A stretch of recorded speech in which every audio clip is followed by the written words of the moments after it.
Beating the Giants, a division win, inferior opponent, getting the season started right felt great. And there's been a nice little celebratory cloud over the team this week that has, I thought, overall well-deserved and has brought on some real nice anticipation of this Packers game.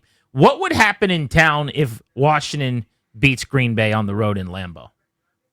I want to open up the phones on this at 800-636-1067 and touch you guys and get your opinion. That is why we, call ourselves the fan, right? We want to hear from the fan base and tap into your experiences, your expertise on what you think would be the feel of this town if Washington can beat Green Bay. Because maybe I'm going a little too far here, Danny.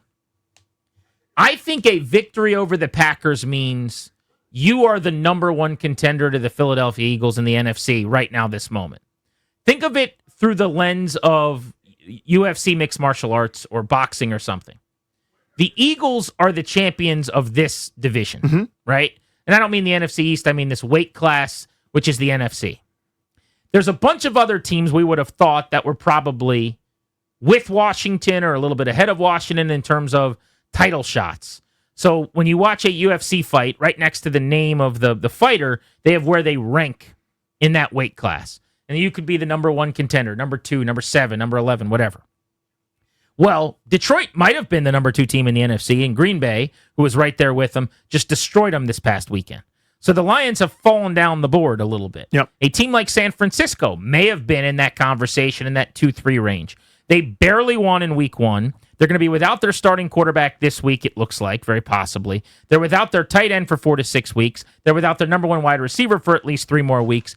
They're already in shambles. They're cutting their kicker today. I'm not saying they're not going to be good, but San Francisco had as bad a first week with a win as you could possibly have. And this was kind of my point about them going into the season. But yes, they are not ascending in terms of trending upwards in terms of a ranking or where they would be in terms of this boxing analogy. So if you're looking at other teams in the NFC, and I don't even know who else would have been really on that threshold, but the Rams... People are high on Tampa and the Rams, too. The Rams really scuffled in week 1. You could say as long as Matt Stafford's healthy, they might be the second best team in the NFC, and I'll grant that. I don't have a problem with that, but there certainly were 0 style points this past week as they survived in advance with a win. Tampa Bay got off to a pretty slow start, beat the Falcons in a game where Atlanta missed a chip shot field goal or else they would have gone to overtime. And frankly, the Bucs had to get a late score just to have the lead to possibly win that football game. So you say all that to say these right now coming out of week 1 look like it very well could be the number 1 and number 2 contenders to the Eagles championship belt in the NFC.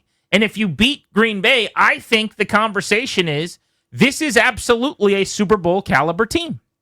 This is absolutely, arguably, one of the best teams in football. This is suddenly a true contender in the NFC. And it sounds crazy, but you were in the NFC Championship game last year, and you have more talent now, and you start 2-0, and you beat a team in the division by 15, and then you go on the road, short week, to Lambeau, and you win again. What else can I do to prove that I'm one of the best teams in the conference?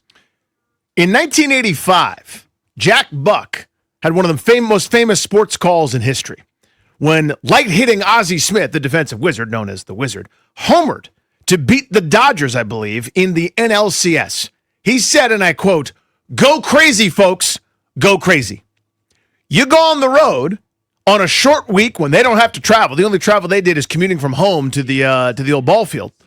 You go home, you travel to their home, and you beat one of the best teams in the NFL on short rest when every disadvantage is yours and every advantage is theirs.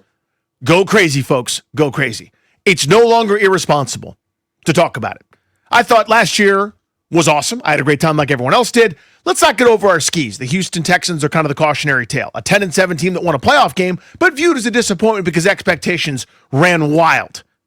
You go on the road and win this game, those expectations should run wild. I don't care who's on their schedule anymore. You go win this game, we're the overdog. We're the team that teams have to play, not the other way around, where you go, oh, this is going to be a tough matchup for Philadelphia, or there's a tough matchup for Washington because they got Philly, they got Kansas City. No, they've got us. You win this game, it's no longer irresponsible, no longer silly, no longer crazy to go dreaming about what's the next step that could be taken this year. I had them as a probably a slightly better team on paper, but some of the great luck and fortune they had last year with injury to some off-injured players. What was your predicted win total? 9-8. But you had them 0-2 to start. Yes. So 9-6 after that. Yeah. So do you just flip that and make it 11-6? Yeah. Or I mean, or how could they lose 6? Honestly, I mean, like if you go win this game, yeah, with every disadvantage against a really good team that is feeling themselves at this point, win or lose, they're a Super Bowl contender. Talking about Green Bay, there's no limit now on expectations or what's realistic. There's no they're there, Homer. Nope, we're all Homer Simpson. So I had them 10-7 wild card. And I didn't think there was really a path to them not being a wild card team if Jaden Daniels stays healthy. Just based on what we saw last year and then the fact that they had more talent and they were better. If they beat the Packers, especially if they look good doing it, like some of the offensive stuff that didn't look great against the Giants is improved and they handle them and they win 27-17 and it's not really in doubt. It's another convincing victory. 10-7 is not good enough. I'm now thinking 12-13 wins. I'm now thinking they can push Philly. This could be the best team in the NFC, and they're 100% a Super Bowl legitimate contender. And we've had these conversations in the past at different levels of competitiveness. I remember, what if they do this? And it's like, well, then they're not bad. If they can do this, then they don't stink anymore. That's a good place to be, right? Then the next one is, what if they pull this off? And you go, well, if they can do this, then they're okay. They're pretty good. But now then you're elite. That's what we're talking about. Yeah. You should be in the top 5 You're in the club. In everybody's power rankings.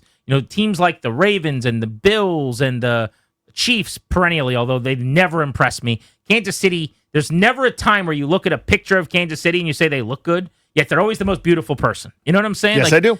It's crazy. But you're on that level.